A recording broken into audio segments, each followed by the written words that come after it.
এখনো অবধি তো আমি ধরা পড়িনি, তবে জানি না এই ভিডিওটা দেখার পর পুলিশ আমাকে বাড়ি থেকে তুলে নিয়ে যাবে কি না। কারণ আজকে আমি সব কিছুর ঊর্ধ্বে গিয়ে সরকারি জিনিস চুরি করতে চলেছি। ঘটনাটা শোনো তাহলে। আমাদের গঙ্গারামপুরে রাস্তার মাঝ বরাবর পৌরসভা থেকে প্রচুর রং বেরঙের বোগেনভেলিয়া গাছ লাগিয়েছে। অনেক দিন ধরেই একটা ডাল নেওয়ার প্ল্যান করছি, কারণ নার্সারিতে এই রঙের বোগেনভেলিয়াগুলোর যা দাম তা আমার অকাতের বাইরে। প্রথমে তো ভেবেছিলাম চৌমাথা থেকে ওই হলুদ বোগেনভেলিয়ার একটা ডাল ভাঙবো, কিন্তু আশেপাশে অনেক সিভিক থাকায় আমার বাবা সাহসে কুলোয়নি।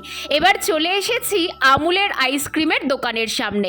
আইসক্রিম খাওয়াটা তো ছিল বাহানা, এখানে আসার আসল কারণ তো এই বোগেনভেলিয়ার ডাল নেওয়া। খুব ভালো করে আশেপাশে দেখে নিয়েছি, কোনো সিসিটিভি ক্যামেরা নেই। Mission successful. ডাল তো ভেঙে নিয়েছি, কিন্তু কপালে কি আছে জানি না।